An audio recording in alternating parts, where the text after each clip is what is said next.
রাজি আছেন তো কোরআনের পক্ষে থাকতে? কোরআনের মিছিলে শামিল হতে রাজি আছেন? রাজি আছেন তো ইনশাআল্লাহ? আগামীতে বাংলাদেশে কোরআনের সমাজ বিনির্মাণে আমাদের ভূমিকা রাখার দরকার আছে না নেই? আমরা কি চাই কোরআন দিয়ে রাষ্ট্র চলুক, কোরআন দিয়ে আমাদের সমাজ চলুক, কোরআন দিয়ে আমাদের দেশ চলুক? আল্লাহর কোরআনকে সংসদে নিতে চাই তো ইনশাআল্লাহ? আল্লাহর আইন চাই সত্যকে। রাজি আছেন তোরা কি? আল্লাহর আইন চান কিনা? সত্যকে শাসন চান কিনা? আল্লাহ রাসূল যখন মেরাজে গেছেন 14 দফা কর্মসূচি নিয়ে তিনি আসছেন। এর মধ্যে এক দফা কর্মসূচি হচ্ছে ওয়াকাদা রাব্বুকা আল্লাহ তা'বুদু। রাসূল রাষ্ট্রনায়ক ছিলেন।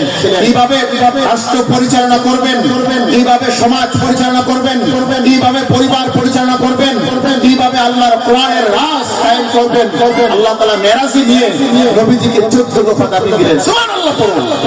আমরা স্বতঃস্ফূর্তভাবে বলি যে আগামীর বাংলাদেশ কোরআনের বাংলাদেশ। চাইতে চাই না ইনশাআল্লাহ? চান তো? আগামীর বাংলাদেশ কোরআনের বাংলাদেশ। সকলকে ধন্যবাদ জানিয়ে যুব সমাজ ইসলামের ভূমিকা রাখবে। যুব সমাজেরা মাহফিল করেছে আলহামদুলিল্লাহ। যুব সমাজেরা নামাজ পড়বে, মানুষকে দিনের দাওয়াত দিবে।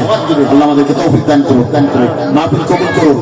আমাদের সম্মানিত সভাপতি সাহেব চলে এসেছেন, মুজিবুর রহমান ভাই, না আমাদের মামুন সাইদি হাফেজ মামুন সাইদি সাহেব চলে আসছেন।